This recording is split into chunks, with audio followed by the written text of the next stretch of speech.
बिस्मिल्लाहिर्रहमानिर्रहीम। अस्सलाम नाज़रीन, प्रोग्राम दिस साइड में खुशामदीद। मैं आपका मेज़बान नजम अली ख़ान।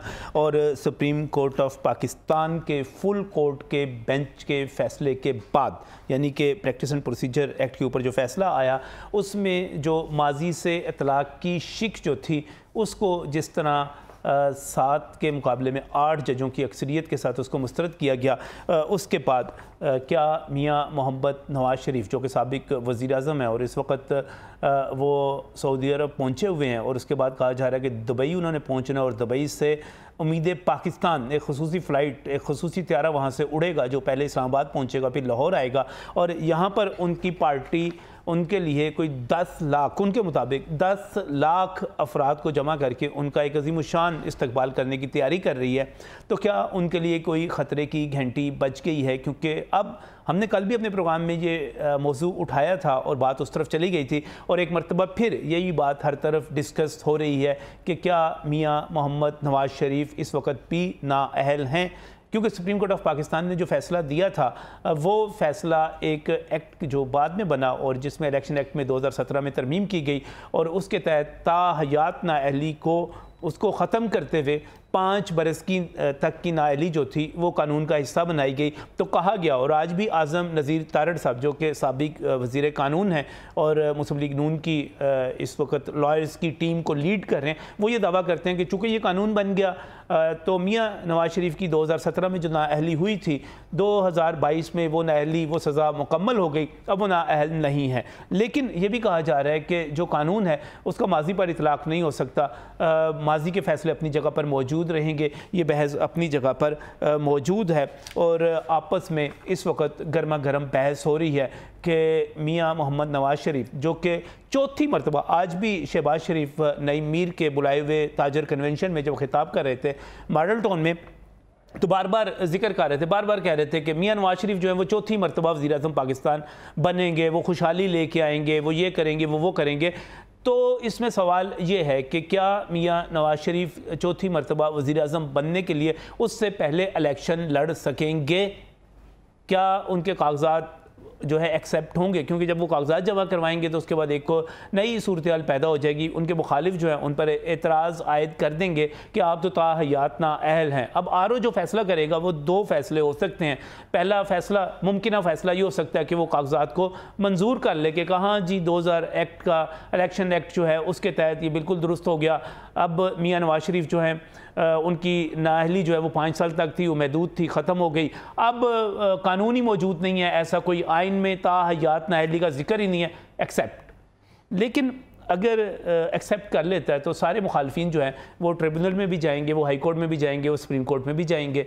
अब दूसरी सूरत में अगर वो मुस्तरद कर देता है और कहता है कि नहीं, ताहयात नाअहल हैं और अभी और ये इलेक्शन नहीं लड़ सकते, तो इस पर भी फ़ैसला लेने के लिए मुस्लिम लीग नून को और साबिक़ वज़ीर आज़म नवाज़ शरीफ उनको ट्रिब्यूनल में जाना पड़ेगा, उस ट्रिब्यूनल के बाद हाई कोर्ट, सुप्रीम कोर्ट, यानी कि मामला अभी अदालतों में। अब ये बड़ी अजीबोगरीब सी बहस बन गई है, तमाम इस पर हर जगह पर दलाइल दिए जा रहे हैं कि ये चौथी मरतबा वज़ीर आज़म बनेंगे कि नहीं बनेंगे। बहुत सारे हल्के ये कहते हैं कि इस फ़ैसले के आने के बाद, नवाज़ शरीफ के मुखालिफ हल्के हैं वो कहते हैं कि इस फ़ैसले के आने के बाद नवाज़ शरीफ अपनी वापसी को मनसूख करने के बारे में या मुलतवी करने के बारे में सोच रहे हैं, लेकिन लीगी हल्के कहते हैं नहीं, ऐसी कोई बात नहीं है, हम पूरी तैयारी कर रहे हैं, नवाज़ शरीफ आएंगे और हम इस पर पूरी तरह जंग लड़ेंगे, कानूनी जंग लड़ेंगे। और आज़म नज़ीर तारड़ साहब ने आज कह दिया, बरमला कह दिया कि 2017 के इलेक्शन एक्ट उसमें तरमीम के बाद अब कोई चक्कर ही नहीं है, अब कोई ऐसी बात ही नहीं है, अब मियाँ नवाज़ शरीफ अहल हैं, नवाज़ शरीफ अहल हैं नहीं हैं, इसी पर डिबेट करेंगे, इसी पर बात करेंगे, आने वाली सियासत इसी के गिर्द होती हुई नज़र आ रही है। मैं बहुत ही मशकूर हूँ जो मेरे साथ यहाँ पर पैनलिस्ट हैं, उनका मैं यहाँ पर आपको तारुफ़ करवाना चाह रहा हूँ। मेरे साथ यहाँ पर नदीम खान शेरवानी साहब मौजूद हैं, आपका तल्लक पाकिस्तान तहरीक इंसाफ के लॉयर्स विंग के साथ है। बहुत बहुत शुक्रिया शहन साहब हमें यहाँ पर वक्त देने के लिए। इसके साथ ही जनाब राहिल चीमा साहब भी मौजूद हैं, पाकिस्तान पीपल्स पार्टी से तल्लक रखते हैं। राहिल साहब आपका भी बहुत बहुत शुक्रिया। और मुस्लिम लीग नून जो कि कल भी राजा खुरम साहब ने आना था हमारे पास, नहीं पहुँच सके थे, मुस्लिम लीग नून की तरफ से राजा जुल्करनैन ने तशरीफ़ लाना है, मुस्लिम लीग नून आज फिर लेट है, आज फिर ताख़ीर का शिकार है। चलें जी, देखते हैं, प्रोग्राम का आगाज़ करते हैं। हम सियासी तजियाकारों की तरफ भी जाएंगे, बाकी ऐसे माहिरीन कानून की तरफ भी जाएंगे जिनका किसी पार्टी से ताल्लुक नहीं है, बिल्कुल किसी से ताल्लुक नहीं है, उनकी तरफ भी जाएंगे। और सबसे पहला सवाल जो है मेरा जो है राहिल चीमा साहब आपसे है, और बड़ा सीधा, क्योंकि आप पीपल्स पार्टी से हैं, आप पता नहीं आप हलीफ भी हैं हरीफ भी हैं, अभी आप बीच बीच में हैं ज़रा नून लीग के साथ, तो लिहाजा आपसे मैं थोड़ी सी और राय एक्सपेक्ट कर रहा हूँ कि कुछ आप डिफरेंट राय देंगे। नवाज शरीफ अहल हैं नहीं है? थैंक यू जी, बहुत शुक्रिया। पहले तो मैं 1 मिनट के लिए आपकी इजाज़त से कि ये जो पंजाब के टीचर्स पे तशद्दुद हुआ है इसकी मैं पुरज़ोर मज़म्मत करता हूँ, और मैं समझता हूँ कि पाकिस्तान के जो उस्ताज़ हैं उनके साथ ऐसा सलूक रियासत पाकिस्तान को नहीं करना चाहिए। बिल्कुल सही। दूसरी ये बात ये है कि मैं सपोर्ट करता हूँ आपकी बात को, एंडोर्स करता हूँ और मज़म्मत करता हूँ। मैंने जब उस्ताज़ की हवालात के अंदर तस्वीरें देखी हैं तो कोई कौम उस वक्त तक तरक्की नहीं कर सकती जब तक वो अपने उस्ताद की इज़्ज़त ना करे। मैं उनके मुतालबात के हवाले से मैं नहीं कुछ कहूँगा, वो प्रोग्राम करूँगा तो मैं राय भी दूँगा, ज़रूर कहूँगा मुतालबात दुरुस्त हैं या गलत हैं, एहतजाज उनका हक़ है, वो उनकी तंजीम है। और पंजाब हुकूमत की तरफ से जो वहाँ पर और पुलिस की तरफ से जो लाठीचार्ज किया गया और रात के वक्त किया गया, उस्तादा पे किया गया, ख़वातीन पे किया गया, वो काबिल मसम्मत है। मैं बहुत शुक्रिया आपका तवज्जो दिलाने के लिए। थैंक यू जी। अच्छा, दूसरी बात हो रही है प्रैक्टिस एंड प्रोसीजर एक्ट के हवाले से जो कल का फैसला है फुल कोर्ट का। इसमें 2-3 चीज़ें हैं, एक कानूनी पहलू भी है, तारीख़ी पहलू भी है, और आपका दूसरा सवाल है नवाज शरीफ की मुस्तकबिल के हवाले से। अगर इसको हम तारीख़ी पहलू में देखें तो देखें ये 2008 में जिस तरह जब पीपल्स पार्टी की गवर्नमेंट आई तो किस तरह इफ्तिखार अहमद चौधरी साहब जो थे वो 100 मोटो का नोटिस लेते थे।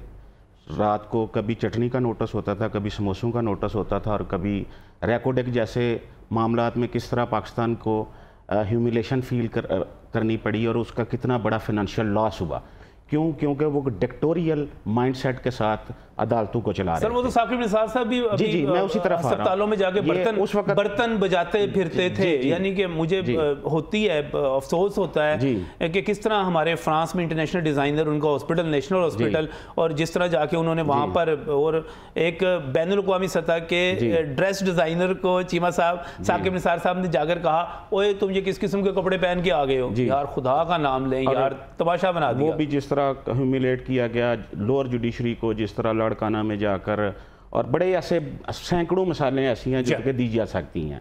अब बात यह है कि अब देखें कि वर्ल्ड वार 2 के बाद जब सिविल ये लिबरल डेमोक्रेट्स जो हैं इन्होंने राइट्स, फंडामेंटल राइट्स जो हैं वो जुडिशरी को इम्प्लीमेंटेशन करने के हवाले से कहा कि उसके हवाले से बाकायदा तौर पे लेजिस्लेशन हुई। इसी तरह 1973 के कॉन्स्टिट्यूशन में फंडामेंटल राइट्स की उसकी इम्प्लीमेंटेशन के लिए जो कवानीन को मुतारफ़ करवाया गया। सर वैसे सारे चीमा साहब वो तो सारे ही तारीफ कर रहे हैं, वो सारे ही राहिल चीमा साहब तारीफ कर रहे हैं। मैंने किसी शख्स को नहीं देखा कि उसने कहा हो कि सुप्रीम कोर्ट के फैसले पर ये जो चीज़ें हुई हैं ये नहीं होनी चाहिए थी। इस पर तो किसी को है ही नहीं, इख्तलाफ ही नहीं। इख्तलाफ जो था, लेकिन ये थोड़ा सा मैं समझता हूँ लोगों को एजुकेट भी तो करना चाहिए कि ये किस प्रोसेस के तहत पार्लियामेंटेरियन अपनी पावर जो है वो गेन कर रहे हैं पूरी दुनिया में। इसके हवाले से हमें अपनी कौम को, बच्चों को इस हवाले से एजुकेट भी करना चाहिए कि किस तरह का जुडिशरी का माजी रहा है और आज जुडिशरी जो है वो किस तरफ को जा रही है, और हम इस इकदाम को सराहते भी हैं। आपका सवाल रहा है नवाज शरीफ का। नवाज शरीफ के देखें माजी में अगर देखें तो जिस तरह का कानून की एक बहुत मशहूर मिसाल है कि accused is the favourite child of law. मैं समझता हूँ कि नवाज शरीफ हमेशा फेवरेट चाइल्ड ही रहे हैं, उनके लिए तो बड़े रास्ते निकल आएंगे, लेकिन इस मुल्क में अगर रास्ते नहीं निकलते तो वो पीपल्स पार्टी एक ऐसी जमात है जिसके मतलब कभी भी रास्ते नहीं निकले। दूसरी बात, रास्ते निकलते हैं सर, आप इलेक्शन जीतते भी हैं, आप फिर आप इक़्तिदार में भी आते हैं। सिंध में आपका मुस्तकिल रास्ता निकला, वफाक में आपका रास्ता निकला, बार बार निकला। जैसे पीपल्स पार्टी को सर, जैसे पीपल्स पार्टी को इक़्तिदार मिलता है, अल्लाह ना करे ऐसे किसी जमात को इक़्तिदार मिले। जब भी पीपल्स पार्टी इक़्तिदार में आई है वो आपको सारी दास्तान जानते हैं, वो सारा कुछ जानते हैं कि किस तरह लाशों से गुजर कर अवाम के मैंडेट के साथ हमेशा पीपल्स पार्टी आई है, किसी के साथ डील करके नहीं आई। दूसरी बात यह है कि आपने कहा कि नवाज शरीफ के हवाले से, मैं समझता हूँ कि नवाज शरीफ का इस हवाले से नवाज शरीफ को कोई फायदा नहीं है। नवाज शरीफ जो हैं ला के हमेशा से एक फेवरेट चाइल्ड रहे हैं, प्यारे बच्चे रहे हैं जुडिशरी के। आप तो देखना है ना कि आगे क्या करते हैं। जुडिशरी के इतने भी नहीं रहे, साकिब निसार साहब के दौर में तो काफी, और उसके बाद उसके बाद खोसा साहब का दौर भी देख लें, उमर अता बंदियाल साहब का दौर भी देख लें। बिल्कुल, तो मेरा नहीं ख्याल कि आप नवाज शरीफ को मसलसल जुडिशरी का लाडला बच्चा कह सकते हैं। लेकिन कभी भी तारीख में आपको ऐसी कोई मिसाल नहीं मिलेगी कि जहाँ पे कहते रहे जिस पे 10 रुपए का स्टाम्प पेपर दे के 10 रुपए का स्टाम्प पेपर दे के कभी तारीख में जुडिशियल हिस्ट्री में आज तक ऐसी मिसाल नहीं। आपकी पार्टी सपोर्ट कर रही थी, किसको? आपकी पार्टी सपोर्ट कर रही थी। को देखें, पॉलिटिक्स आपकी पार्टी सपोर्ट कर रही थी। अगर गलत था तो कहते ना भेजो, आप बिलावल भुट्टो कह रहे थे भेजें उनको। बात सुने ना, एक मिनट अर्ज सुन लें। अब पीपल्स पार्टी ने इंग्लैंड में जाके जो बाइडेन से या अमेरिका में जो बाइडेन से या किसी और से नहीं पॉलिटिक्स करनी, पीपल्स पार्टी ने यहाँ पे रह के यहाँ पे लोगों के साथ पॉलिटिक्स करनी है। यहाँ पे रह के हम इमरान खान के साथ भी पॉलिटिक्स कर सकते हैं, हम नवाज शरीफ के साथ भी पॉलिटिक्स करते हैं। जहाँ पे हमें स्पेस मिलनी है, हमने इन्हीं लोगों के साथ बैठ के बातचीत करनी है और पॉलिटिक्स करनी है। पीपल्स पार्टी मेरा सवाल बीच में आ गया। पीपल्स पार्टी की शहादतों से, पीपल्स पार्टी की एक तवील जद्दोजहद से तो कोई अहमक ही इनकार करेगा, उससे तो इनकार नहीं किया जा सकता। लेकिन अब सवाल मेरा ये था, आप बतौर पीपल्स पार्टी के एक एक्टिविस्ट के तौर पे, एक लॉयर के तौर पे, आप क्या समझते हैं नवाज शरीफ अहल है नाअहल है? मैं तो समझता हूं कि जी इस हवाले से तो नवाज शरीफ को कोई बेनिफिट नहीं जो प्रैक्टिस एंड प्रोसीजर के हवाले से। ठीक हो गया। अगर दूसरी तरफ देखें कि इलेक्शन एक्ट 2017 की क्लास 232 जो है उसके तहत देखें तो उसके साथ 5 साल के बाद इसकी सजा जो है वो ख़त्म हो जाएगी। नवाज शरीफ साहब जब आएंगे अपने नाम, यहाँ पे सवाल ये किया जाता है कि जो इलेक्शन एक्ट है 2017 और उसकी आप क्लास 232 की बात कर रहे हैं, जब आप उसकी बात करते हैं तो साहब क्या वो सुप्रीम कोर्ट ऑफ पाकिस्तान के उस फैसले को जो उससे पहले हुआ, उस तरमीम से पहले हुआ, जो यानी कि आप 2017 के तो तरमीम की बात कर रहे हैं जो अपना तारड़ साहब ने की, मैं कह रहा हूँ कि जो फैसला उससे पहले हुआ उसकी अपील नहीं की गई, उसकी अपील नहीं की गई। लेकिन ये भी देखें ना, अब मैंने पहले भी कहा कि नवाज शरीफ साहब जब पिछली दफा एग्जाइल से बाहर वापस आए थे, रास्ता तो निकल आएगा, रास्ता ज़ाहिर है, फिर वो तो ज़ाहिर है जुडिशरी के इस वक्त फिर फेवरेट चाइल्ड है। ये सारा डिपेंड करता है कि मुक्तदर हल्के क्या चाह रहे हैं। सही है। और उसी तरह ये सारे मामला रास्ता निकल आएगा, रास्ता निकल आएगा। नदीम खान शेरवानी साहब, आपको क्या लगता है मियां नवाज शरीफ जो है अहल है नाअहल है? बिस्मिल्लाहिर्रहमानिर्रहीम। सबसे पहले तो मैं ज़ाहिर यकजहती करता हूँ फ़लस्तीन के जो हमारे उधर भाई हैं कि उन पे काफ़ी बर्बरियत हो रही है। बाकी आपका बहुत शुक्रिया। इसमें जो है जो बात हो रही है मियाँ साहब की नाहली की, तो वो तो नाहली उनकी जो है, ये जो नया आया फ़ैसला, और इसमें फ़ैसले में जो है वो क्लियर एक बात हो गई है कि आप जो है वो माजी के जो केसेस हैं उन पे जो है आप कोई अपील का हक ही आपका ख़त्म हो गया। 87 की जो है ना उस तादाद के साथ आया है। तो इसमें हमारा तो मौक़िफ़ जो है, हमारा क्या पूरी पाकिस्तानी कौम का, पूरी दुनिया देख रही है कि नवाज शरीफ साहब जो हैं वो यहाँ से कन्विक्टेड होके बाहर गए थे और एक 50 रुपए का जो स्टैम्प पेपर था उस पर वो गए 4 हफ्ते के लिए, और वहाँ पे जाके वो कभी जो है वो नज़र आ रहे हैं इटली की किसी बार में, और कहीं पे वो पिज़्ज़े खा रहे हैं, और जो है उनके प्लेटलेट्स जो है वो पाकिस्तान अल्लाह करे कि ना गिरे, दुबई तक जो है वो उनके जो है ना वो वहाँ से आगे भी आ जाएं। मुझे नहीं लग रहा कि वो आएंगे भी पाकिस्तान। पीटीआई के सारे वकील मुझे कह रहे हैं नहीं आएंगे। आपको खबरें कहाँ से मिल रही हैं नहीं आएंगे? नहीं, इसमें रियलिटी है खान साहब, आप माशाल्लाह बड़े। सैयद अली हसन साहब कल मौजूद थे, वो आपके ही लायर विंग से थे, वो भी मुझे कह रहे थे शर्त लगाओ मुझे अगले प्रोग्राम में बुला लेना, 22 तारीख को बुला लेना। आपको कहाँ से खबर मिल रही है कि नवाज शरीफ नहीं? खबर ये कि जब एक बंदा जो है पहले ही मुझे ये बताया, जिसने आना था 4-5 साल से वो बाहर बैठे हुए हैं, उधर से वो प्लेटलेट्स उनके जो है जो ही उनको कोई किसी किस्म का कोई इशारा होगा। अच्छा, भेजा किसने था वैसे उन्हें जो है हमारा जो सिस्टम है, सिस्टम में जो है जुडिशरी में वज़ीर आज़म कौन थे जिन्होंने कैबिनेट मीटिंग की थी, कौन साहब थे? उसमें जो है वो देखिए बात ये है कि बात वज़ीर आज़म, आपको भी पता है कि यहाँ पे जो है ना क्या किस तरह जो है सारा सिस्टम चल रहा है। अच्छा। इसी पे तो हमारे जो चेयरमैन साहब हैं, नहीं आपकी यास्मीन राशिद साहिबा ने क्या रिपोर्ट नहीं दी थी कि नवाज शरीफ बड़े संजीदा किस्म के बीमार है?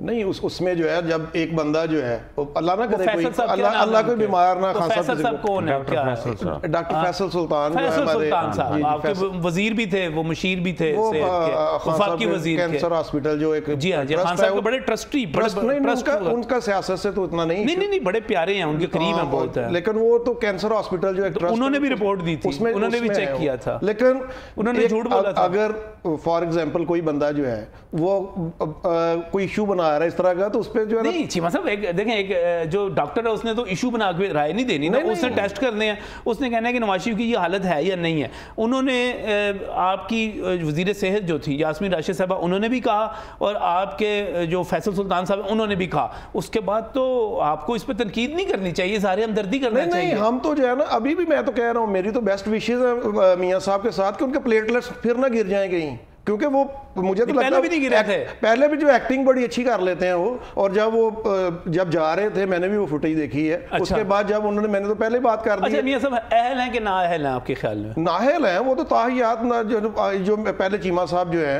ये बात कर रहे थे कि जो 5 ईयर्स की। अब मुझे ये बात बताएं कि जो पाकिस्तान पीपल्स पार्टी है, ये कोई वाज़ेह पोजीशन इनकी क्यों नहीं? पहले ये पूरे 16 माह जो है वो मजे लेते रहे हैं, सही है, 10-15 साल से उधर जो है ना हुकूमत चल रही है, सही पंगा ले रहे हो, लेकिन चले करते हैं। मैं इस पे एक सवाल जो मैं आप पे आता हूँ, इस पे वाज़ेह पोजीशन वाले सवाल आपका अहम है। इस वक्त सीनियर सहाफ़ी और तजज़ियाकार मियाँ हबीबुल्लाह मेरे साथ इस वक्त टेलीफोन लाइन पर मौजूद है। मियाँ साहब अस्सलाम वालेकुम। जी वालेकुम सलाम। मियाँ साहब, सुप्रीम कोर्ट का फैसला आया और इसमें जो प्रैक्टिस और प्रोसीजर का एक्ट था वो सारे का सारा जो था वो बहाल हो गया। सिर्फ एक वो शख्स माजी में जिसका नवाज शरीफ को फ़ायदा होना था वो बहाल नहीं हुई। उसके बाद बहस शुरू होगी कि मियाँ नवाज शरीफ जो है ताहयात नाअहल करार दिए गए थे, वो अहल हैं ना अहल हैं। आपकी राय क्या है इस पर? देखिए, बात नजम ये है कि ये ना कानूनी तौर पे जो हमारे माहिरीन कानून है ना, वो हर बंदा अपनी अपनी इसकी तशरीह कर रहा है। कोई कहता है जी कि सुप्रीम कोर्ट के हुक्म के मुताबिक तो वो नाअहल है, लेकिन इलेक्शन कमीशन के लिए ने जो नया कानून बनाया इलेक्शन कमीशन के लिए, इलेक्शन मुताबिक जो है, हाँ, उसके मुताबिक जो है वो 5 साल की नाअहली उनकी थी और 5 साल की उनकी नाअहली मुकम्मल होगी, लिहाजा वो अब जो है वो अहल है। लेकिन मेरा ख्याल ये है कि इसका फैसला एस्टेब्लिशमेंट ने करना है कि वो अहल है या नाअहल है, और एक दफ़ा फिर ये मामला जो है ना ये जाएगा सुप्रीम कोर्ट में या कोर्ट में जाएगा, हाई कोर्ट में भी जा सकता है। तो वो अगर तो इलेक्शन कमीशन ने उन्हें फैसिलिटेट किया और वो उनके कागजात मंजूर कर लिए, तो फिर उनके जो मुखालफीन है वो इस इशू को जो है वो कागजात उनके चैलेंज करेंगे और वो इसको अदालत में लेके जाएंगे, और वहाँ फिर फैसला अदालत ने करना है कि आया जो है मियाँ नवाज शरीफ साहब वो उन पर सुप्रीम कोर्ट का कानून लागू होता है या कि इलेक्शन कमीशन को जो नए रूल्स बने हैं उसके मुताबिक वो उनकी सजा मुकम्मल हो गई हुई है या उनकी नाअहली मुकम्मल हो गई हुई है। बहरहाल इसमें उनके मुखालफीन जो है वो इसको कहते हैं कि जी वो नाअहल हैं, और उनके हमायत याफ्ता लोग जो हैं वो कहते हैं जी वो अब अहल हो चुके हैं। बहरहाल तशरीह अपनी अपनी सारों की तशरीह अपनी अपनी। अच्छा, वो अपनी। अच्छा, ये पाकिस्तान तहरीक इंसाफ के जितने भी दोस्त मुझे मिल रहे हैं वो कह रहे हैं कि नवाज शरीफ जो हैं वापस नहीं आ रहे अब इस फैसले के बाद, और दूसरी तरफ मैं देख रहा हूँ तैयारियाँ नून लीग ने आज भी, वो नईम मीर साहब ने कोई हज़ारों ताजर जमा किए हुए थे, शहबाज शरीफ साहब उनसे खिताब करके कह रहे थे चौथी मरतबा बनेंगे। तो आपको क्या लगता है कि नवाज शरीफ वापस आ रहे हैं या नहीं आ रहे? नहीं, मेरा ख्याल है नवाज शरीफ आ रहे हैं, वापस आ रहे हैं। सिर्फ उनको मसला सिर्फ ये नहीं है कि वो अहल हैं या नाअहल हैं, इसके लिए तो रास्ते निकाले जा सकते हैं। असल मसला ये है कि क्या इलेक्शन हो रहे हैं या नहीं हो रहे हैं, ठीक है। और अगर तो इलेक्शन हो रहे हैं तो फिर मेरा ख्याल है कि नवाज शरीफ साहब भी वापस आ रहे हैं, और फिर जो है मुस्लिम लीग नून जो है वो एक्टिव भी हो रही है, और हम देख रहे हैं कि बड़े धड़ल्ले के साथ जो है वो इस वक्त तैयारियां भी की जा रही हैं। तो मेरा ज़ाती एनालिसिस है कि वो आ रहे हैं पाकिस्तान। अच्छा, चलें बिल्कुल आखिर में आपका अब एनालिसिस क्या कहता है कि नवाज शरीफ वापस तो ठीक है आ रहे हैं, आपका अंदाज़ा ये है, लेकिन आपका अंदाज़ा क्या कहता है कि नवाज शरीफ जिस तरह शहबाज शरीफ बार बार कह रहे हैं चौथी मरतबा वज़ीर-ए-आज़म, चौथी मरतबा वज़ीर-ए-आज़म, नवाज शरीफ आने के बाद चौथी मरतबा वज़ीर-ए-आज़म भी बनते नज़र आ रहे हैं आपको? अच्छा, ये मैंने पहले कहा ना, बात चीज़ें होती हैं, हम जो है ना नाम नहीं लेते उस तरह से, हम इधर उधर की बातें करके जो है गोलमोल, लेकिन हकीकत ये है कि नजम इसका फैसला भी इस्टेब्लिशमेंट ने करना है। क्या उन्होंने मियाँ नवाज शरीफ को वज़ीर आज़म चौथी मरतबा बनाना है या उन्होंने मियाँ शहबाज शरीफ को वज़ीर आज़म बनाना है? अलबत्ता मेरी जो ज़ाती राय है ना, मुझे मियाँ नवाज शरीफ का मुस्तकबिल मखदूश नज़र आता है, मियाँ शहबाज शरीफ का मुस्तकबिल रोशन नज़र आता है। उनकी अंडरस्टैंडिंग है एस्टेब्लिशमेंट के साथ, लिहाजा अगले वज़ीर आज़म मुझे जो है ना वो मियाँ शहबाज शरीफ लगते हैं। मियाँ नवाज शरीफ अलबत्ता उनके लिए रास्ता हमवार कर सकते हैं, वो पाकिस्तान में आकर उनके लिए जो है वो वोट इकट्ठे कर सकते हैं, इलेक्शन को सीधा कर सकते हैं, और फिर उसके बाद जो है वो दूसरों के साथ, दूसरी सियासी जमातों के साथ इत्तेहाद कर सकते हैं। और यानी ये मैं ये कहूँ कि मियाँ हबीब साहब ये कह रहे हैं कि जो अगला वज़ीर आज़म होगा वो मियाँ शरीफ के बेटों में से ही कोई एक होगा। हाँ, ज्यादा चांसेस मियाँ शहबाज शरीफ के, यहाँ दो ही बेटे हैं अब उनके, नवाज शरीफ और शहबाज शरीफ। हाँ जी, उनके बेटों में से मियाँ शरीफ, मियाँ मोहम्मद शरीफ मरहूम के, उनके बेटों में से ही कोई होगा, ये मियाँ हबीब साहब कह रहे हैं। जी बिल्कुल, इस वक्त तो यही नजर आ रहा है। यहाँ पाकिस्तान में कल का कोई पता नहीं, अगले लम्हे चेंज हो जाए, किसी का इत्मीनान उठ जाए तो कुछ नहीं कहा जा सकता। लेकिन अभी तक ये बहुत बहुत शुक्रिया मियाँ हबीबुल्लाह साहब आपका टेलीफोन लाइन पर आने के लिए। और यहाँ पर जो सूरत हाल है नदीम खान साहब, कुछ भी हो जाए दोनों पर किसी ने आ जाना, वो ये बता रहे हैं। देखें, इसमें जो है खान साहब ऐसे है, फिर तो बड़ी कामयाब हिकमत अमली है कि आप देखें कि कायद जो चेयरमैन साहब हैं उनका जो है वो उनको पावर पॉलिटिक्स के लिए तो वो कर ही नहीं रहे। उनका तो मकसद है कि ये मरूसी सियासत जो है इसका जो है वो खात्मा होना चाहिए। और हमारी, मैं समझता हूँ ये बदकिस्मती है बेसैयद कौम कि हम जो है वो वही हबीबुल्लाह साहब जो है, नहीं तो मरूसी सियासत का खात्मा, अब अगर किसी के बच्चे यहाँ पर है ही नहीं और वो अपनी जूश फैमिली के पास है, उसके पास है, तो उसमें दूसरी फैमिली का क्या? देखिए ये जो है ना अपना, ये तो हम कोई भी बंदा, मैं किसी को भी नहीं समझता को किसी को सर्टिफिकेट दे के उसका कौन सा रिलीजन है और किसका, उसमें कहाँ पे है? आपके चेयरमैन के बच्चे हैं कहाँ पे? अपनी माँ के पास है।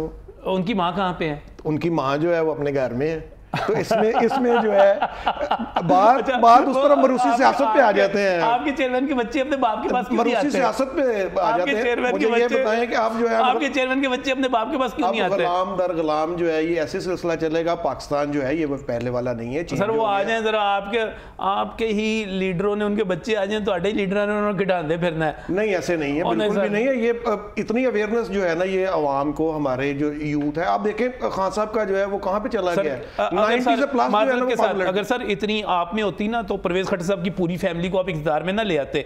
इतनी आप में होती ना शाह महमूद कुरैशी के बेटे के बाद उसकी बेटी को आप टिकट ना दे देते।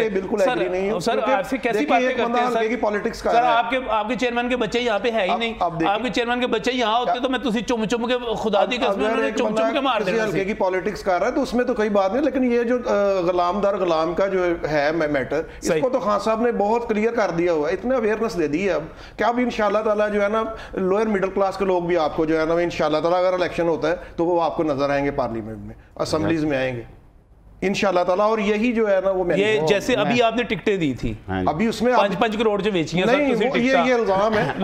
आप मुझे बताएं हैदर मजीद अवान जो है उसने कहां से पैसे देने सर? मेरी तरह सर बीच में 2-4 हो जाता है सर, बीच में 2-4 बंदों को हो जाते हैं। अरसलान हफीज को दी उन्होंने टिकट्स, कितने लोगों को? लाहौर का शायद ही कोई हल्का होगा जिसमें आपकी टिकट ना बिकी हो। इसमें जो है ना मुझे मैं उस शर्त लगाते हैं नहीं हल्फिया करते हैं। इसमें मैं चीमा साहब की बात में इंटरप्ट नहीं किया। चीमा साहब जरा एक मिनट है, जरा मेरा जरा निपट लेते हो। बात ये है कि सच बोलना सर, अल्लाह नु हाजिर नाज़र जान के सच बोलना। ऐसे ही है कि जो सही इस वक्त जो है ना जिसमें डेमोक्रेसी है जिस पार्टी में, वो पाकिस्तान तहरीक इंसाफ ना करे, और जिसमें जो है ना इंशाल्लाह ताला आपकी पार्टी में डेमोक्रेसी है। फिर मेरा पता नहीं हम गलत डिबेट में चले गए हैं, बात कुछ और करनी थी, आप कुछ और तारीखों में चले गए। सर मुझे एक बात बताएं, मेरा तो कोई वालिद ना कोई दादा, सर मुझे एक बात बताएं, आपकी पार्टी की डेमोक्रेसी ये है कि एक प्रेसिडेंट को आप लगाते हैं और उसके बाद उस प्रेसिडेंट को उसके पीछे लात मारते हैं, उसको बाहर निकाल देते हैं, और एक और बंदा आता है जिसको आप कहते हैं कि ये पंजाब का सबसे बड़ा डाकू है, उसको पार्टी का आप प्रेसिडेंट बना देते हैं। सर ये क्या डेमोक्रेसी है सर? इनको जो है हम कॉन्ट्रैक्ट में मुल्क दे दें, जैसे ये पिछले 35 साल से खान साहब ये कर रहे हैं मुल्क के साथ। दो पार्टी पहले लगी थी साथ में। चलिए सर इस पर बात करते हैं। एक मैं टेक्निकल राय लेना चाह रहा हूँ एक ऐसे माहिर कानून से जिसका किसी भी पार्टी के साथ तल्लुक ना हो। बैरिस्टर अब्दुल्ला हमारे साथ इस वक्त मौजूद हैं और माहिर कानून है। इस फैसले के बाद नवाज शरीफ जो है नाअहल हैं, अपील कर सकते हैं, नहीं कर सकते? अब्दुल्ला साहब अस्सलाम वालेकुम। वालेकुम सलाम। नजम साहब क्या हाल है आप? जी अल्लाह का शुक्र, अल्लाह का शुक्र। तो जी बैरिस्टर साहब ये बताइएगा कि कल वाले फैसले के बाद मियां नवाज शरीफ जो हैं वो अहल है, नाअहल है, अपील कर सकते हैं, नहीं कर सकते? क्या कानूनी पोजीशन है उनकी?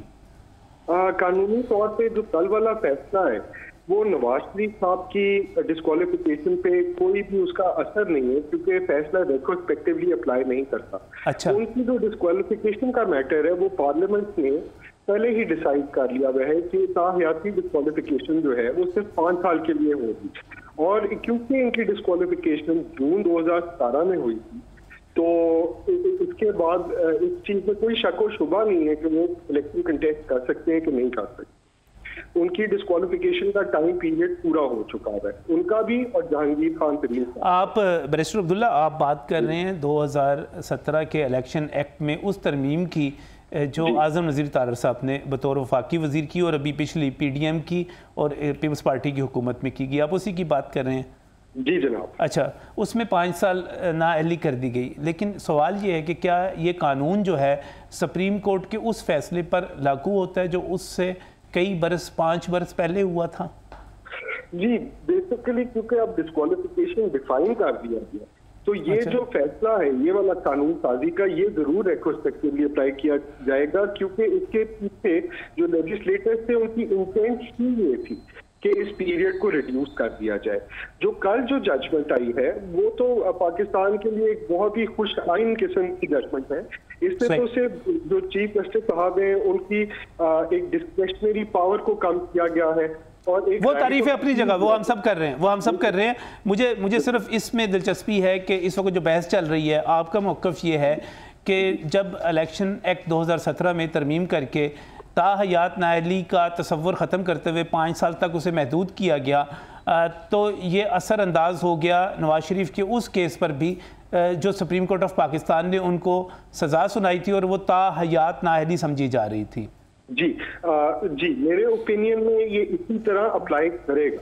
इवन इस कानून साजी का एक रेट्रोस्पेक्टिव इफेक्ट होगा, क्योंकि पहले डिफाइंड नहीं था ताहयाती को डिफाइन किया आपके पार्लियामान में, जिसके बाद एक बिल्कुल एक स्पेकुलेशन है जी। मियां नवाज शरीफ आते हैं, कागजात जमा करवाते हैं और पाकिस्तान तहरीक इंसाफ का या पाकिस्तान पीपल्स पार्टी का भी इवन कोई भी उम्मीदवार ये जमात इस्लामी का मुकाबले में मौजूद होता है, वो उनके कागजात के ऊपर एतराज़ दाखिल कर देता है कि ये तो ताहयात नाअहल हैं, सुप्रीम कोर्ट ऑफ पाकिस्तान का ये फैसला भी मौजूद है, और वो उस फैसले को साथ लगाता है। उस पर क्या फैसला होगा फिर? उस पर अब ये फैसला इसी तरह किया जा सकता है, क्योंकि लेजिस्लेटिव इंटेंट की देखते हैं जजेस जब फैसला करते हैं। किसी भी जज ने अपना जुडिशियस माइंड जब अप्लाई करना है उसने उस लेजिस्लेशन की इंटेंशन देखनी है जो कि उसके इस फैसले को इफेक्ट कर रही है। और क्योंकि मेरे नजदीक इस लेजिस्लेशन के इस अमेंडमेंट के मेन बेनिफिशरीज बड़े पॉलिटिशियंस ही हैं, तो इसका बेनिफिट ऑफ डाउट और इसका एडवांटेज इनको ज़रूर मिलेगा। जी बहुत बहुत शुक्रिया। बैरिस्टर अब्दुल्ला हमारे साथ टेलीफोन लाइन पर मौजूद थे और आप खुशखबरी सुना रहे थे मुस्लिम लीगियों को कि जनाब मियां नवाज शरीफ जो है ये बाद वाले कानून की वजह से नाअहल हो चुके हैं। आज़म नज़ीर तारड़ जो डेफिनेशन इस वक्त कर रहे हैं, तारीफ़ कर रहे हैं, उसके साथ जा रहे थे तकरीबन और मैं मशकूर हूँ। हमें यहाँ पर मुस्लिम लीग नून की नुमाइंदगी करने के लिए साबिक़ secretary supreme court bar association बहुत ही मारूफ माहिर कानून राजा ज़ुल्करनैन ने हमें ज्वाइन किया है। बहुत बहुत शुक्रिया। आपकी तरफ मैं आऊँगा, लेकिन पहले एक मुख्तसर ब्रेक।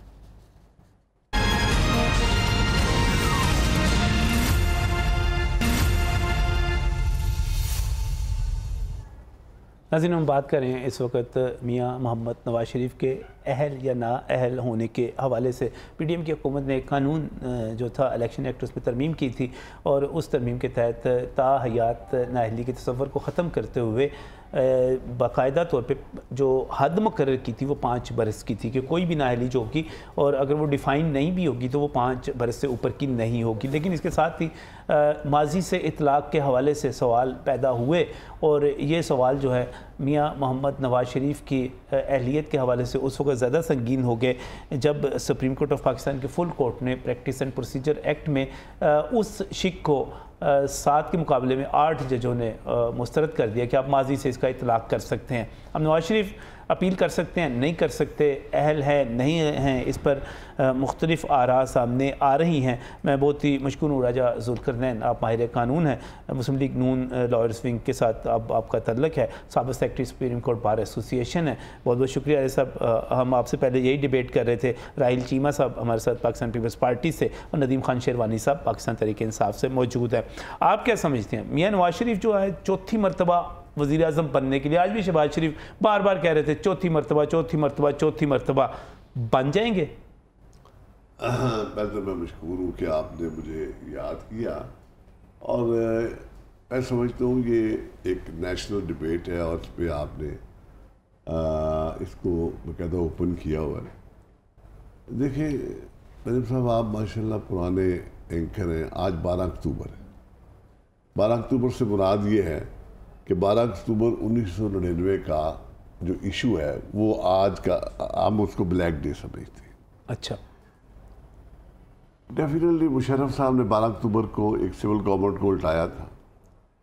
आज भी कुछ मखसूस कुव्वतें बाकायदा मियाँ साहब का नाम लेके, क्योंकि 21 को वो आ रहे हैं, तो ये पॉलिटिकल पॉइंट स्कोरिंग हो रही है। अच्छा, जो आईनी तौर पर बात है वो मैं समझता, तारन मेरा छोटा भाई है, लेकिन उसने, क्योंकि he is a practising lawyer. सही, देखिए मामला ये है कि इस प्रैक्टिशन एक्ट को जो कि सुप्रीम कोर्ट में लोग रेगुलर प्रैक्टिस करते हैं, उनकी 90% अफराद ने इस एक्ट को बड़ा अप्रिशिएट किया था।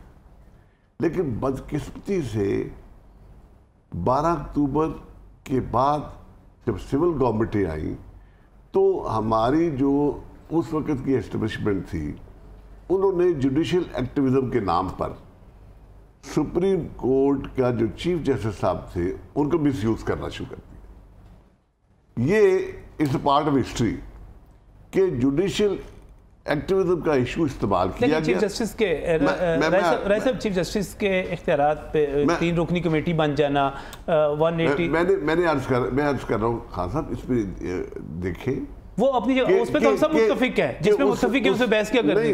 उससे पार्लियामेंट को इतना बेतौकीर किया गया, सिविल गवर्नमेंट को इतना डिस्टर्ब किया गया कि तमाम डेमोक्रेटिक फोर्सेज सही इस लेवल पर पहुंच गए। आप ये कह रहे हैं कि नवाज शरीफ के बारे में इस वक्त जो बातें की जा रही हैं, ये सिर्फ पॉलिटिकल पॉइंट स्कोरिंग है। ये उनका तो 5 साल का पीरियड खत्म हो चुका है।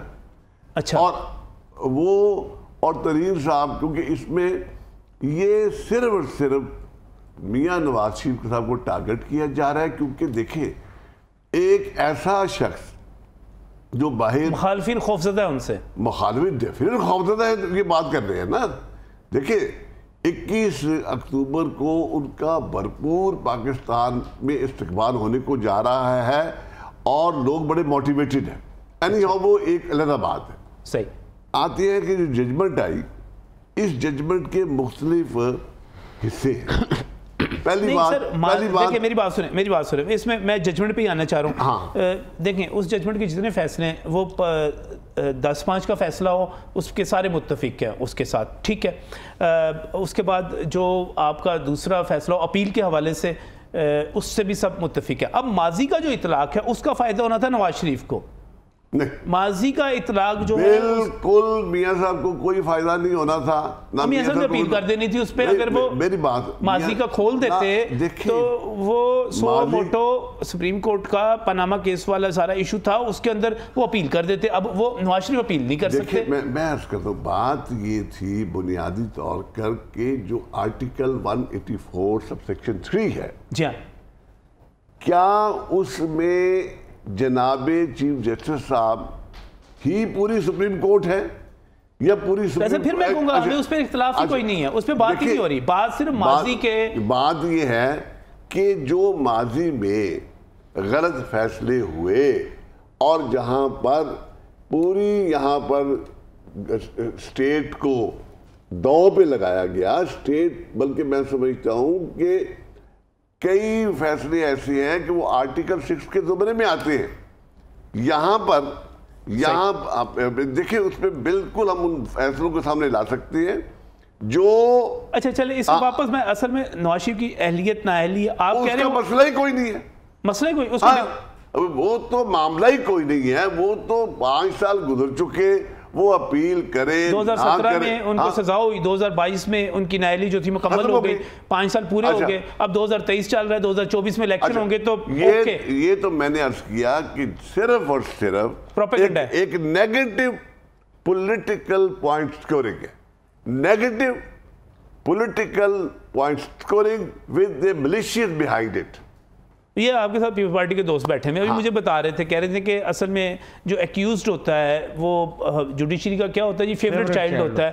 तो मियां साहब तो हमेशा से फेवरेट चाइल्ड रहे हैं। तो नहीं, ये देखिए ये इनका नुक्ता नजर है। हाँ, ये इनको अपना नुक्ता नजर रखने का पूरा हक है। लेकिन मैंने अर्ज किया कि ये हमारी आज 12 अक्टूबर है, इट्स अ ब्लैक डे। 12 अक्टूबर असल में बनाया तो है नहीं आपकी पार्टी ने। देखिए बनाया या नहीं बनाया, मामला ये है कि हमारी जो जुडिशियल हिस्ट्री आ रही है, आप देखें कि हमने 57 का मार्शल लॉ फेस किया, फिर 5 जुलाई 77 के में जो सिविल गवर्नमेंट को टॉपल डाउन किया उसको फेस किया, और फिर जो 12 अक्टूबर 1999 में जो हुआ, वाह बीच में एक मार्शल खा गए आप। हाँ जी। मैं देखिए मेरी बात, जिसको एंजॉय किया आपने, जिसको फेस नहीं किया, जिसको एंजॉय किया आपने। देखिए मैं आपकी क्या मौजूदा क्या है? नहीं, 5 जुलाई 77 का मार्शल मैंने कहा है। अच्छा ठीक है, क्यों जी, मैंने कहा है कि नहीं कहा? ठीक है। यानी लेकिन वो तो मियां साहब ने एंजॉय किया था ना। एंजॉय किया नहीं किया, यहाँ कई लोगों ने एंजॉय किया। हाँ जी। अच्छा, यहाँ पर अगर बहस में अच्छा चलो इसमें वापस टॉपिक की तरफ, रैल साहब बात सुनी आपने, वो कहते हैं कि कोई ऐसा इशू ही नहीं है, मामला ही नहीं है, ये तो गैर जमहूरी लोग हैं, ये एस्टेब्लिशमेंट और जमहूरियत पसंदों के, बल्कि मियां नवाज शरीफ के भी पक्के दुश्मन है जो इस किस्म की बातें कर रहे हैं। कोई है ही नहीं, मामला ही नहीं है। देखें जी, बात यह है कि पीपल्स पार्टी का पहले दिन से आज तक, पीपल्स पार्टी के हिस्टोरिकली आप देख लें कि हमेशा से एक मौक़िफ़ रहा है कि हम किसी को ना तो अदालतों के ज़रिए नाअहल करवाना के हक़ में रहे हैं, ना कभी हम कोई मार्शल लॉ के ज़रिए किसी बंदे को नाअहल करवाने के हक़ में रहे हैं, ना इलेक्शन कमीशन के ज़रिए नाअहल करवाने के हक़ में रहे हैं। आप देख लें कि जब मियां नवाज शरीफ साहब की पनामा केस में केस ज़ेर समाअत था सुप्रीम कोर्ट में, तो पीपल्स पार्टी के लिए बड़ा आसान था कि एक एप्लीकेशन देते, उसमें फ़रीक बनते और वहाँ पे जाके अपना मौक़िफ़ रखते। जिस तरह सब ने मिठाइयाँ खाई, पहले नून लीग वाले मिठाइयाँ खाते रहे, फिर PTI वाले मिठाइयाँ खाते रहे। अब पीपल्स पार्टी के लिए बड़ा आसान था, लेकिन पीपल्स पार्टी हमेशा तारीख में ज़िंदा रहने के लिए सुप्रीम कोर्ट में नहीं गए। हमने नवाज शरीफ को नाअहल नहीं करवाया, नवाज शरीफ को सिराजुल हक साहब ने करवाया था। जो भी है इसमें PTI भी शामिल थी, सिराजुल हक साहब भी शामिल थे, लेकिन हम पार्लियामेंट की ताकत पर यकीन रखते हैं। और ये उसी का नतीजा है कि जब फिर वक्त गुजरता है तो फिर पार्लियामेंट में खड़े होकर शहबाज शरीफ साहब भी माफ़ियाँ मांगते हैं, साद रफीक साहब भी माफ़ियाँ मांगते हैं, और ये वक्त बहुत करीब आने वाला है। ये मैं आपको आज लिख के देने के लिए तैयार हूँ। साद रफीक ने क्या माफ़ी मांगनी थी? जी उन्होंने माफ़ी मांगी ना कि हमारा गलत कसूर था। यूसुफ रजा गिलानी वाला था ना, उनके तो अपने वालिद की शहादत जो पीपल्स पार्टी पे डाली जाती है, कहा जाता है वो एक बड़ी लंबी बात हो जाएगी। उसमें एक बात सुन लें।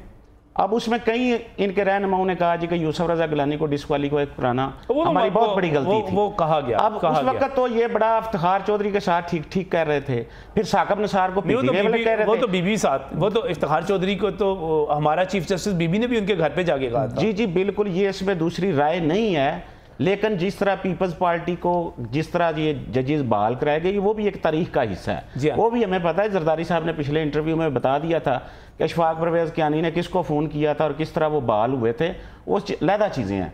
अगर आप PTI का भी देख लें मौके पर, ये वक्त बहुत करीब आने वाला है। जिस तरह नवाज शरीफ साहब और उनकी पार्टी हमसे माफ़ियाँ मांगती रही है ना, हाँ जी, बहुत जल्द इमरान खान भी आसफ अली जरदारी से और उनके अहले और पीपल्स पार्टी से माफ़ी मांगेंगे।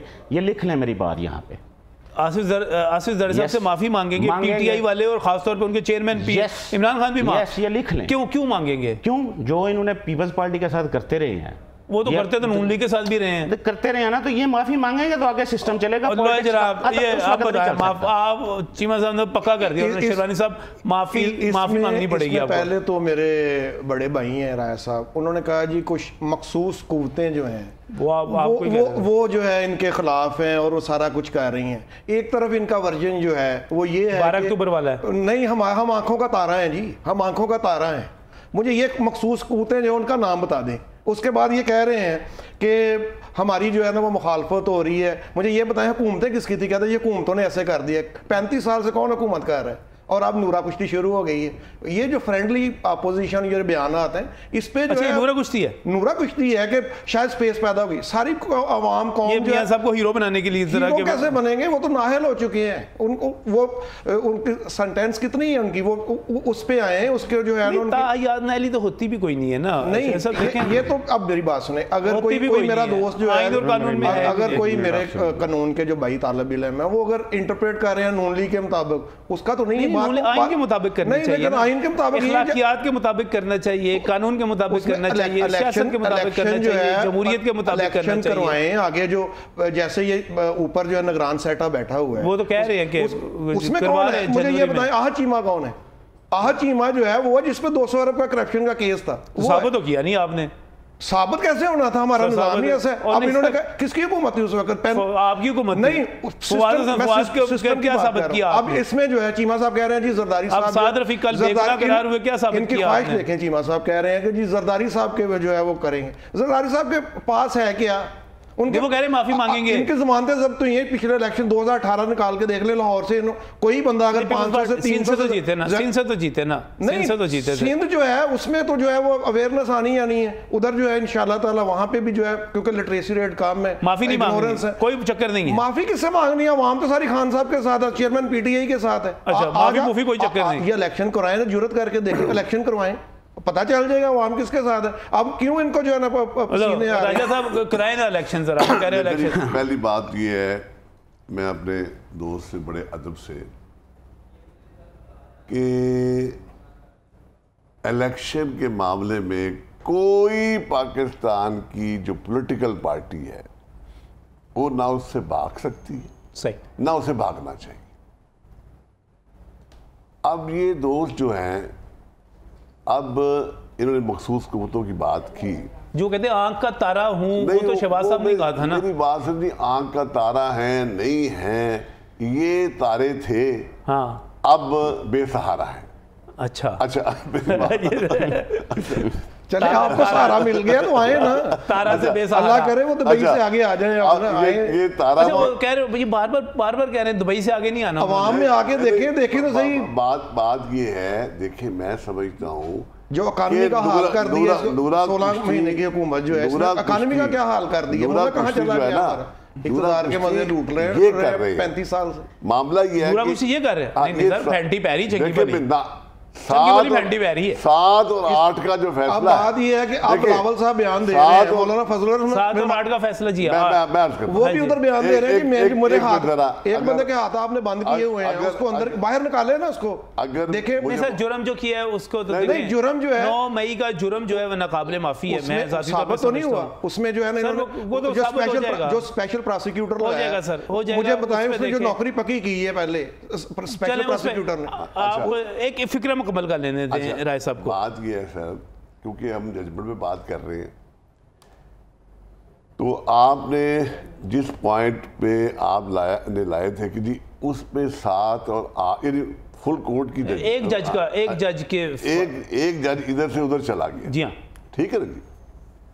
अब एक जज उधर से इधर क्यों चला गया, कैसे चला गया, किसने भेजा, और उससे एकदम सिचुएशन बदल गई। इसका मतलब क्या हुआ? इसका मतलब किसने भेजा, क्यों चला गया? इसका मतलब ये हुआ कि मियां नवाज शरीफ के लिए क्लियरेंस नहीं है, अभी तक वो माइनस है, प्लस नहीं हुए। मैंने अर्ज किया कि यहाँ डेमोक्रेटिक फोर्सेस को जिस तरीके से जलीलो रसवा किया गया, जिस तरह ये चीमा साहब बैठे हुए हैं आपके सामने, जनाब भुट्टो साहब को एक नाम नहाद केस में शहीद किया गया, मोहतरमा बेनजीर भुट्टो साहब को शहीद किया गया और बकायदा आप कह रहे हैं कि नवाज शरीफ पे भी कांटा लगा हुआ है। मैं अर्ज करता हूँ, देखिए बयानिया जैसे वोट को इज्जत दो वाला जो बयानिया था, उसके साथ जो है आप देखो ना, मैं आपको मुझे लियाकत अली खान साहब को जिस तरह स्टेज पे शहीद किया सर, माजी की बातें छोड़े, देखिए आप ये कह रहे हैं कि मियां नवाज शरीफ जो है, मियां नवाज शरीफ अभी तक माइनस है, प्लस नहीं हुए। मैं समझता हूँ कि ये मुकम्मल एक प्रोपेगेंडा है।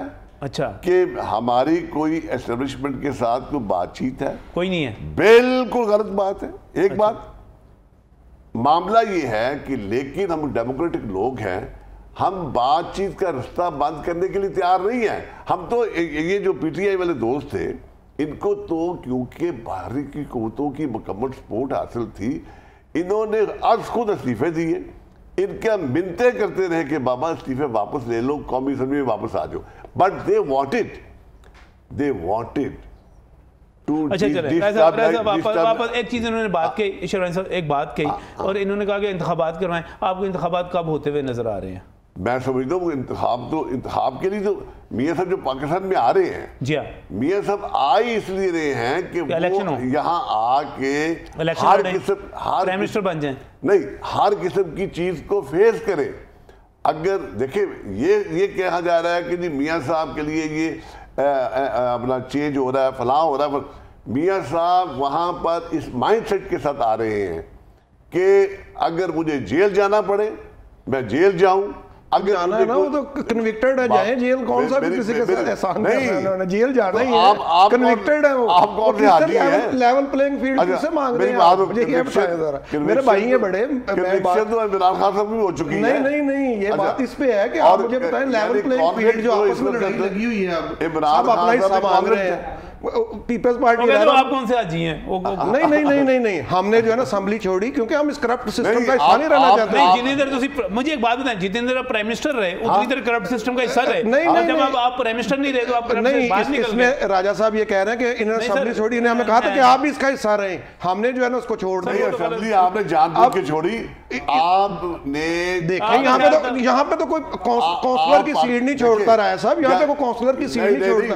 हमने सूली मौका पे हमारे चेयरमैन साहब है और जो हमारी कोर कमेटी है, उन्होंने सूली मौका के ऊपर जो है ना असेंबली को ऐसे ठोकर मार दी, उन्होंने सारी ठोकर मार दी जी। उन्होंने कहा हम इस सिस्टम में रहना नहीं चाहते। ये देखें, ये पार्टियां जो है ना, अभी मुझे लगता है ये बड़ी नोमलूद हैं, नून लीग हो गई या पीटीआई हो गई। अच्छा, आप जरा चेक करें, दोनों ही नोमलूद हैं। मैं साबित करता हूँ ना, अच्छा, फैक्चुअली साबित करता हूँ। अच्छा, 2014 में पीटीआई वालों ने कहा जी हम इस्तीफे दे के बाहर जा रहे हैं, पीपल्स पार्टी इनको मना के वापस लेके आई। सही है। अब देखें 2018 में जब पीटीआई की गवर्नमेंट बनी तो मौलाना साहब और नून लीग वाले कहें, आप स्टेटमेंट चेक कर लें कि हम इस्तीफे दे देंगे, हम छोड़ रहे हैं, हम जा रहे हैं। पीपल्स पार्टी ने समझाया नहीं। 2007-2008 में भी आपने पीपल्स पार्टी ने मियां नवाज शरीफ को कायल किया था। वो जब बीबी की शहादत हुई तो मियां नवाज शरीफ जो थे वो तैयार, उन्होंने फिर अनाउंस कर दिया था, पीपल्स पार्टी ने कहा वो ठहर जाओ, ਅਸੀਂ आपी इलेक्शन लड़ रहे हैं, साडी बीबी मरी है तो तुसी छड़ के बैठ गए हो। यही बात है, जो चीमा साहब का जो इनका क्राइटेरिया चीमा साहब का कि हमने ऐसे करना,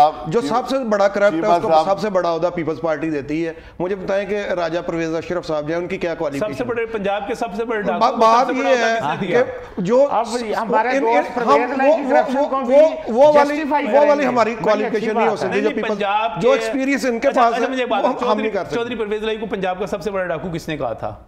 देखें, जो ये जो सियासी जो हरीफ हैं, जो सियासी हरीफ होते हैं, इसमें जो है अच्छा चले बात ये कह रहे हैं अगर इन्होंने क्वालिफिकेशन जो है पार्टी का सदर किसने बनाया? वो किधर है? डटे हुए हैं इस वक्त। पार्टी का सदर किसने बनाया? मैं कह रहा हूँ डटे होना अलग बात है। उधर जो उनको बाहर निकालते हैं फिर पकड़ लेते हैं। तो आपका फिक्र पकड़ा, आपने कहा कि सबसे बड़े करप्ट को सबसे बड़ा ओहदा देते हैं। कह रहे हैं ना कि जी ये जो है इनका मसला पता है क्या है? चीमा साहब कह रहे हैं कि क्वालिफिकेशन ये होनी चाहिए। ये समझ नहीं आ रही, चीमा साहब को ये समझ नहीं आ रही कि उन्होंने इस सिचुएशन में नवाज शरीफ की हिमायत करनी है कि मुखालफत? मैं तो अल्लाह का शुक्र अदा करता हूँ हमारी पार्टी से फिल्ट्रेशन हो गई है, फिल्ट्रेशन हो गई है, हम बड़े क्लियर हैं। अच्छा, हम ये समझते हैं किसी सियासी बंदे को कोई अदारा नाहल ना करे, अवाम फैसला करे, अवाम जिसको वोट दे उसके साथ स्टैंड करना चाहिए, और election according to the constitution of Pakistan होना चाहिए। और एक और बात ऐड करता हूँ, ये जो कहते हैं ना कि हम आंख के तारे नहीं हैं, हमें सब पता है इस वक्त जितनी सारी डेवलपमेंट्स हो रही हैं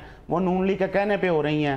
नून लीग के बाकायदा तौर पे बंदे चले इसमें बड़ी कंफ्यूजन पैदा होगी। कोई कंफ्यूजन नहीं है, नहीं इनकी बात से हमारा सब आखिर में सिर्फ एक बात गिला कर रहे हैं, नवाज शरीफ वापस आ रहे हैं। एक मिनट सर, हमारी तो स्टेटमेंट ये भी है बिलावल भुट्टो जरदारी साहब की कि हम तो ना पीटीआई के पे बैन लगाने के हक में रहे हैं, सही है, ना हम इमरान खान को ना अहल करवाने के हक में रहे हैं। स्टेटमेंट्स आप चेक करके देखिए। ठीक हो गया, थैंक यू।